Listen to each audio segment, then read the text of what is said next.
Hello guys, welcome to our channel. నేను మీ anchor Teja. Right no మనం Jubilee hills police station దగ్గర అయితే ఉన్నాం. అయితే నిన్నటి నుంచి కూడా ఒక న్యూస్ చూస్తున్నాం. ఒక 24 కోట్ల స్కామ్ జరిగింది ఉద్యోగాలు ఇస్తామని పేరుతో. ఒక కన్సల్టెన్సీ పెద్ద స్కామ్లో ఒక 1200 మంది స్టూడెంట్స్ని మోసం చేసిందని చెప్పి కూడా ఒక వార్త అయితే బయట బాగా వైరల్ అవ్వడం చూసాం. ప్రస్తుతం అయితే వాళ్ళందరినీ కూడా అరెస్ట్ చేయడం జరిగింది. అసలు వాళ్ళు ఎవరు, ఆ స్టూడెంట్స్ ఎవరు, వాళ్ళందరూ ఎంతెంత అమౌంట్ పే చేశారు, అసలు ఇందులో దోషులు ఎవరు, నిర్దోషులు ఎవరు ఇప్పటివరకు కూడా పోలీసుల దగ్గర నుంచి ఎలాంటి సమాచారం కూడా బయటకు రాలేదు. ప్రస్తుతం అయితే లోపల ఉన్న వ్యక్తులకు సంబంధించిన స్టూడెంట్స్ కానీ వాళ్ళ ఫ్యామిలీ మెంబర్స్ కానీ ఇక్కడైతే ఉండడం జరిగింది. అసలు ఏం జరిగింది అనే విషయం మొత్తం కూడా తెలుసుకునే ప్రయత్నం చేద్దాం. నమస్తే.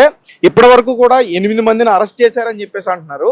ఆ 8 మంది ఎవరు, వాళ్ళు అసలు ఏ కన్సల్టెన్సీకి సంబంధించిన వాళ్ళు? వాళ్ళందరూ 8 మంది కన్సల్టెన్సీ సంబంధించిన వాళ్ళు. శ్రీ లక్ష్మి కన్సల్టెంట్ అనే దానికి సంబంధించిన వాళ్ళు. అది నంద్యాలలో ఉంది. దాన్ని నడిపిస్తుంది వెంకట్ అనే ఆయన. ఆ వెంకట్ అనే ద్వారా మనకి ఈ వాకాటి రవిచంద్రారెడ్డి అనే ఆయన CEO కంపెనీ, గిగ్లీ కంపెనీ CEO, అతను పరిచయం అయ్యాడు. అతను ఈ కన్సల్టెంట్ అందరినీ ఫస్ట్ డైరెక్ట్ ఎవరైనా కంపెనీని డైరెక్ట్ రిక్రూట్ చేసుకోరు, త్రూ ఒక కన్సల్టెంట్ ద్వారానే. అది ఒక ఆథరైజ్డ్ జాబ్ ఇచ్చేదాని కంపెనీ, దాని ద్వారా job. But every one benefit అవుతారు ఇక్కడ. బట్ కంపెనీ ఏం చేసింది, ఇక్కడ సర్టన్ అమౌంట్ ఈ కన్సల్టెంట్ ద్వారా తీసుకొని మేము పిల్లలకి జాబులు ఇస్తామని ఫస్ట్ ఈ కంపెనీ స్టార్ట్ అయింది నవంబర్ నుంచి మార్చి వరకు రిక్వెస్ట్ చేసుకున్న పర్సన్స్ ఒక 100 to 150 మెంబర్స్ ఉండొచ్చు. వాళ్ళకి 3 months 4 months శాలరీ పర్ఫెక్ట్గా ఇచ్చాడు. 36,000 అండ్ 25,000 ఏమో ఏదైనా కానీ వాళ్ళకి ఇచ్చిన పే స్లిప్లు ఇచ్చిన శాలరీ ప్రాపర్గా ఇచ్చాడు. ఆఫర్ లెటర్ రోజు నైట్ ఇచ్చారు నీట్గా. 3 months తర్వాత మళ్ళీ కన్సల్టెంట్ వాళ్ళతో మీటింగ్ షెడ్యూల్ చేసి మళ్ళీ ఏమన్నాడు, మనకి 6,000 ప్రొఫైల్స్ ఉన్నాయి, 6,000 వేకెన్సీస్ ఉన్నాయి, మనకి బల్క్ రిక్వైర్మెంట్ కావాలని CEO వాకాటి రవిచంద్రారెడ్డి ఒక 10-12 ప్రాజెక్టులు, ఫారెన్ ప్రాజెక్టులు, ఇండియా ప్రాజెక్టులు, ఓన్ ప్రాజెక్ట్స్ ఉన్నాయని చూపించి కన్సల్టెంటీలోకి విత్ ప్రూఫ్. అంటే కన్సల్టెంట్ ఏం చూస్తారు, 3 months శాలరీ స్లిప్లు చూస్తారు, కంపెనీ ప్రాపర్గా ఆథరైజ్ అయ్యి క్రియేట్ అయిందా లేదని చూస్తారు గవర్నమెంట్ తరఫున. అదే చూస్తారు. అది చూసి ఓకే ఇది జెన్యూన్ లాగానే ఉంది, బట్ ఇన్ అగ్రిమెంట్ కూడా మనకి ఇస్తా అంటున్నాడు కదా. అండ్ ఆల్సో SLC కన్సల్టెంట్ కూడా మనకు ఉంది వెంకట్రావు, ఆయన కూడా మనకి అగ్రిమెంట్ ఇస్తా అన్నాడు. 1,20,000 మనం కట్టినా, 1,30,000 కట్టినారు క్యాండిడేట్లు ప్రతి ఒక్కరికి. బట్ ప్రతి క్యాండిడేట్, ఇక్కడ వచ్చిన క్యాండిడేట్ కనీసం 1.8 or 1.7 or 1.5 కట్టిన వాళ్ళు ఉన్నారు, డిఫరెంట్. బట్ ఈ మధ్యన ఈ స్టార్ట్అప్ కంపెనీ ఫండ్స్ లేవు అనేలాగా చెప్పి తీసుకున్నాడు. ఓకే బాగానే ఇచ్చాడు, ల్యాప్టాప్లు అందరికి బాగానే ఇచ్చాడు, కొందరికి ట్రైనింగ్ కోసం అని.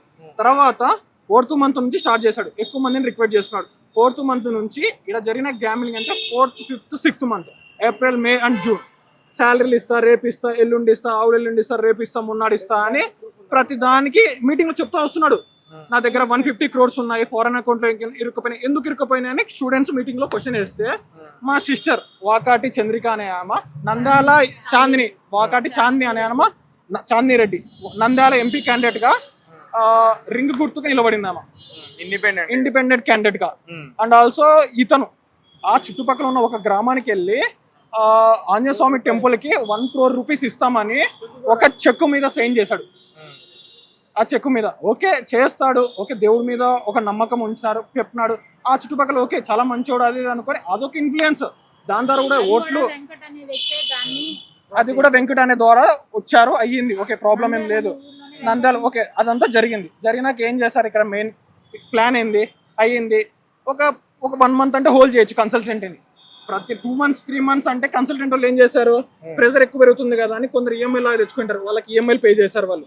అది కూడా ప్రూఫ్లు ఉన్నాయి స్టూడెంట్స్కి. 3 months ఇంకా అన్న ఎన్ని రోజులు అన్న, లాస్ట్కి జూన్, ఈ మంత్ జూలై 9 లాస్ట్ మీకు శాలరీలు ఇస్తాము అన్నారు. 6 రోజు తర్వాత శాలరీ లేదు అని కన్సల్టెంట్ వాళ్ళని రామన్ అన్నారంట అని ఇంటి దగ్గరికి వెళ్ళారు. ఈ 8 మంది పైన ఉన్న వాళ్ళందరూ కన్సల్టెంట్ అండ్ స్టూడెంట్స్ రవిచంద్ర గారు ఇంటికి వెళ్ళారు జూబ్లీ హిల్స్ సెటిల్ చేద్దామని. సరే వీళ్ళు ఇంటికి వెళ్ళారు సెటిల్ చేద్దామని. వెళ్తే అక్కడికి వెళ్ళాక 8 మంది బౌన్సర్లు, గన్ బెల్లను పెట్టుకోవాల్సినంత అవసరం ఏముంది ఆయనకి? ఏమైనా తప్పు చేసింటే పెట్టుకోవాలి, లేకపోతే ఆయన ఏమైనా పొలిటీషియన్ అంటే పెట్టుకోవాలి. జస్ట్ నార్మల్ ఒక కంపెనీ అదే అతను ఇష్టం, అతను నచ్చితే పెట్టుకుంటాడు, లేదా అతని దగ్గర డబ్బు ఉంటే పెట్టుకుంటాడు. డబ్బు ఉంటే పెట్టాడు. బట్ ఆ డబ్బు ఎందుకు, ఎవరిని ప్రొటెక్ట్ చేయడానికి? పెట్టుకున్నారు, గన్ మ్యాన్లని పెట్టుకున్నారు, అది అతని ఇష్టము. మన వాళ్ళు మామూలుగా సెటిల్మెంట్ కి పిలిచారు, గన్ మ్యాన్లకి బౌన్సర్లకు మన వాళ్ళు ఏం భయపడలేదు. సెటిల్మెంట్ కి మాట్లాడడానికి మన వాళ్ళు లోపలికి వెళ్ళారు. ఈ కన్సల్టెన్సీ వాళ్ళ ఎంప్లాయీస్ అందరూ కలిసి 8 మంది వెళ్ళారు. వెళ్ళిన తర్వాత అక్కడ గన్ మ్యాన్లు చెప్పిన విషయం ఏంటంటే మాకే 2 lakhs ఇవ్వాలి, మాకే ఇంకా సాలరీస్ 5 months నుంచి ఇవ్వట్లేదు అనేసి వాళ్ళు చెప్పారు. వీళ్ళని లోపలికి అలౌ చేసేసారు. వాళ్ళు కూడా లోపలికి అలౌ చేశారు. అలౌ చేసిన తర్వాత ఫస్ట్ మాట్లాడుకునే క్రమంలో వాళ్ళ అమ్మగారుండి ఇంకా క్యాండిడేట్స్ కి తెచ్చిన ఎవరమ్మ laptops గారు? కూడా వాకాటి వాకాటి రవిచంద్ర గారి వాళ్ళ అమ్మగారు ఉండి వాళ్ళ అమ్మగారికి వివరంగా ఇలా డబ్బులు మాకు ఇవ్వాలి, ఇంత మనీ ఇవ్వాలి అని చెప్పని వివరంగా చెప్పున్నారు. స్టూడెంట్స్ కి ల్యాప్టాప్స్ ఇవ్వాలి, అవి కూడా ఇవ్వట్లేదు అని చెప్పని అన్ని వివరంగా అన్ని చెప్పున్నారు. వాళ్ళ అమ్మగారికి ఎంత అమౌంట్ ఇవ్వాలి ఏందనేది వీళ్ళు కూర్చోబెట్టి వివరంగా అన్ని చెప్పారు. ఈ లోపు మన బౌన్సర్లు వాళ్ళందరూ ఏం చేస్తున్నారు అని అంటే వీళ్ళని వచ్చే ముందు గుద్దులాటలో ఆయన కావాలని చెప్పి జరిగింది అక్కడ కొట్లాట జరిగింది. ఫస్ట్ కొట్లాట జరిగినప్పుడు ఆయనకు ఒక దెబ్బ తగిలింది, కంటి మీద ఒక దెబ్బ తగిలేలాగా ఆయన మొహం చూపించుకుంటా కావాలని చెప్పని మొహం చూపించుకొని ఒక దెబ్బ కనిపించేలాగా ఆయన పెట్టుకున్నాడు. ఎందుకని ఆయనకు ఆల్రెడీ ఫేస్ ట్రీట్మెంట్ ఒకటి చేయించుకున్నాడు 14 lakhs పెట్టించి, హెయిర్ ట్రాన్స్ప్లాంట్ ట్రీట్మెంట్ ఒకటి చేయించుకున్నాడు 12 lakhs పెట్టించి. ఇవన్నీ రీసెంట్ గా చేయించుకున్న విషయం మన వాళ్ళు ఎవరికి తెలియదు. ఇలా చేయించుకోవడం వల్ల అది మనం ఒక చిన్నగా కొట్టినా కూడా అది పెద్దది అయ్యింది. ఆ ఇష్యూ ఏంటంటే అది కనిపిస్తుంది, ఆ ఒక్క దెబ్బ మాత్రం కనిపిస్తుంది. ఎందుకంటారు వాళ్ళని ప్రొటెక్ట్ చేసుకోవడానికి. ఎందుకంటే బౌన్సర్ అనేది వాళ్ళు బౌన్సర్లు పెట్టుకొని గన్మెన్లు వాళ్ళందరూ ఏం చేస్తారు, వీళ్ళని తోస్తున్నారు, మేము మాట్లాడుతున్నాం, మేము సెటిల్ చేసుకోవాలి, 1200 కోసం మాట్లాడుతున్నాము అంటే బౌన్సర్ కూడా పక్క తప్పుకున్నారు. ఆ క్రమంలో ఇట్లా ఆయనకు తగిలింది ఇట్లా చేతి దగ్గర, ఎవరికైనా కన్ను దగ్గర ఎవరికైనా రెడ్డికి అయిపోతుంది. అలా అయింది. సరేలే సార్ ఇప్పుడు ఏంది మాట్లాడుకుందాం అన్నారు. ఏంది పరిస్థితి అంటే సరే నేను మీతో పాటే వచ్చేస్తాను, సెటిల్ చేసుకుందాము అది అని వాళ్ళతో పాటు వాళ్ళ అమ్మగారు కూడా ఇంట్లో ఉన్న ల్యాప్టాప్లు తీసుకోమని వాళ్ళ అమ్మగారు చెప్పారంట. అండ్ తీసుకొచ్చారా ల్యాప్టాప్ వాళ్ళంతా వాళ్ళ సీఈఓ గారు నిదానంగా సెటిల్, వాళ్ళందరూ సీఈఓ గారు ఏమన్నారంట, సార్ ఎట్లా సార్ మరి పిల్లల్ని ఎట్లా మేనేజ్ చేయాలంటే మన దగ్గర ల్యాప్టాప్స్ ఉన్నాయి, ల్యాప్టాప్ తీసుకొని పోండి, రేపు పొద్దున శాలరీ వేద్దాము 2 days లో అంతా సెటిల్ చేసుకుని తర్వాత ల్యాప్టాప్ కూడా డిస్ట్రిబ్యూట్ అయితే అంత సాల్వ్ అయిపోతుంది కదా అని చెప్పారంట. కాదు, మీరందరూ మోసపోయినప్పుడు మీరు ఎందుకు పోలీసుల్ని సంప్రదించకుండా డైరెక్ట్ గా అతని దగ్గరికి వెళ్ళారు? వాళ్ళు ఒక 400 మందేనండి, మిగిలిన 800 మంది ఉన్నారు.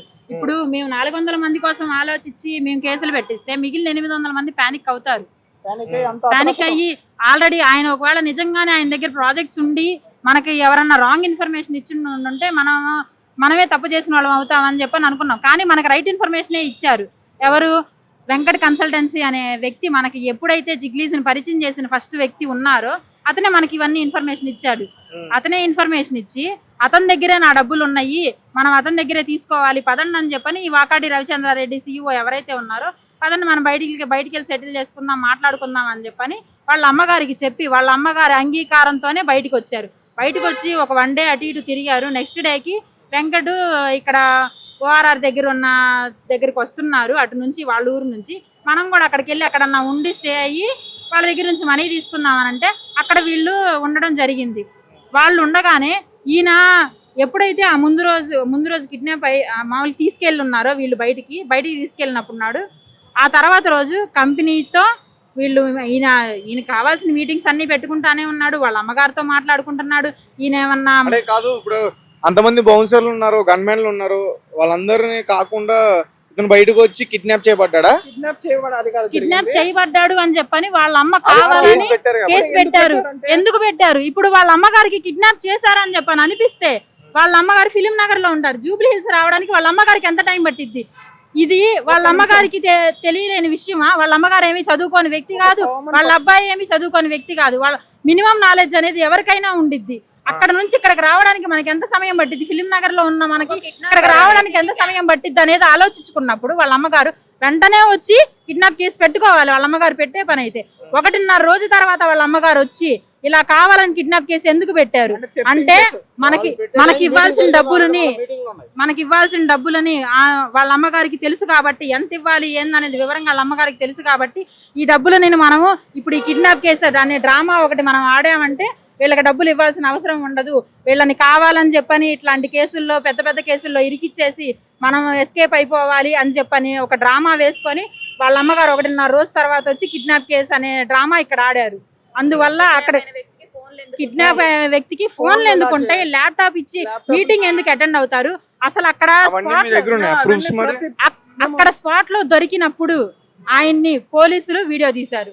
ఆయన బెడ్ మీద హ్యాపీగా పడుకొని ఉన్నారు, ఏసీ రన్ అవుతుంది, ఆయన ఫోన్ ఆయన చేతిలోనే ఉంది, ఆయన పక్కన ల్యాండ్ లైన్ మొబైల్ ఉంది, ఆయన కార్ కీస్ అక్కడే ఉన్నాయి, ఆయనకంటూ ఒక ఫుడ్ అక్కడ టేబుల్ మీద ఉంది, ఆయన రెడ్ బుల్ తాగుతాడు, అదొక్కటే తాగుతాడు. ఆ రెడ్ బుల్ ఒక 12 దాకా ఉన్నాయి, అవన్నీ వీడియో తీశారు పోలీసులు. ఆ వీడియో మాత్రం బయటికి రావట్లేదు. అక్కడ స్టేట్మెంట్ మా దగ్గర ఉందండి, మా దగ్గర తర్వాత వచ్చింది. అక్కడ ఒక స్టేట్మెంట్ తీసుకున్నారు పోలీసులు. మిమ్మల్ని కావాలని వీళ్ళు కిడ్నాప్ చేశారా? లేదండి, నన్ను ఏం కిడ్నాప్ చేయలేదు, మేము మాట్లాడుకోవడానికే వచ్చాము. మీరు డబ్బులు వీళ్ళ దగ్గర తీసుకున్నారా? తీసుకున్నాను సార్, నేను ఇంత డబ్బులు తీసుకున్నాను, వాళ్ళకి జీతాలు వెయ్యాలి, కానీ నేను వెయ్యలేదు, నేను వాళ్ళకి అదే చెప్తున్నాను అని చెప్పని స్టేట్మెంట్ ఒకటి ఇచ్చున్నారు. ఆ స్టేట్మెంట్ కూడా బయటికి రానివ్వలేదు. ఆ స్టేట్మెంట్ బయటికి రానివ్వలేదు. వాళ్ళ అమ్మగారు ఎందుకు కిడ్నాప్ కేసు డ్రామా ఆడారో కూడా తెలియట్లేదు. కావాలని అన్యాయంగా ఏమి పిల్లల కోసం వెళ్ళిన వాళ్ళ కోసం వాళ్ళని కావాలని చెప్పని వాళ్ళ అమ్మ ఎవరైతే వాకాటి రవిచంద్రారెడ్డి సీఈఓ ఉన్నారో వాళ్ళిద్దరు కావాలని డ్రామా ఆడి 1.5 రోజు తర్వాత వాళ్ళ అమ్మగారితో లోపల 8 మంది పైన కూడా కిడ్నాప్ కేసు పెట్టి అరెస్ట్ చేయడం జరిగింది. వాళ్ళతో మాట్లాడిస్తున్నారా మిమ్మల్ని? వాళ్ళతో మాట్లాడట్లేదు మమ్మల్ని. ఏదంటే ఫుడ్ కోసం వెళ్ళినప్పుడు మేము ఏదన్నా మాట్లాడగలుగుతాం, అంత మించి ఏం లేదు. ఏం జరిగిందని కూడా వాళ్ళ దగ్గర నుంచి మనకు తెలియట్లేదు. వాళ్ళని బయటికి రానికుండా ఏదో ఒక అల్లీగల్ కేసు దగ్గర 6 కేసులు వాళ్ళ మీద పెట్టారు. వాళ్ళు కిడ్నాప్ అంటారు, అటెంప్ట్ మర్డర్ కేసు పెట్టినామంటారు, థెఫ్టింగ్ అంట, dacoity and also false documentation, ఇవన్నీ లేని ఉన్ని కేసులన్నీ వీళ్ళ మీద అనేది పెడితే ఎవరికైనా గానీ ఒక కత్తికాటో లేకపోతే అంటే మాకు మినిమం నాలెడ్జ్ ఉన్న జనరల్ పీపుల్ మేనండి మేము. కనీసం అటెంప్ట్ మర్డర్ అనేది దానికి మీనింగ్ కూడా ఆమెకి తెలుసో లేదో మాకైతే తెలియదు. దాన్ని ఎందుకు ఆ కేసు కావాలని ఇంత ఫాల్స్ కేసు పెట్టి వాళ్ళని లోపల ఉంచాలని చెప్పని ఉద్దేశపూర్వకంగా వాళ్ళ అమ్మ ఇలా చేస్తున్నారు మాకైతే అర్థం కాదు. మీ హస్బెండ్ తో పాటు మీ హస్బెండ్ యొక్క స్టూడెంట్స్ కూడా ఉన్నారు. వాళ్ళకి వాళ్ళు కూడా బాధితులే. జిగ్లీస్ కంపెనీకి వాళ్ళు ఇచ్చిన స్టూడెంట్స్ ఇచ్చిన వాళ్ళు బాధితులే. వాళ్ళు ఈ కంపెనీకి ఇవ్వాల్సిన మనీయే కాకుండా ఆ పిల్లల కోసం వీళ్ళు పర్సనల్ గా మనీ ఇవ్వడం జరుగుతుంది. 3 months నుంచి ఎవరికైనా కానీ ఒక జాబ్ కావాలి అని చెప్పని ఉన్నప్పుడు ఏదో ఒకటి సోర్స్ పెట్టుకుంటా ఉంటుంటారు. నాకు ఈ మంత్కి ఇది కావాలి కాబట్టి నాకు ఇంత మనీ వస్తుంది, నేను ఇది చేసుకోవాలనుకుంటారు. ఇప్పుడు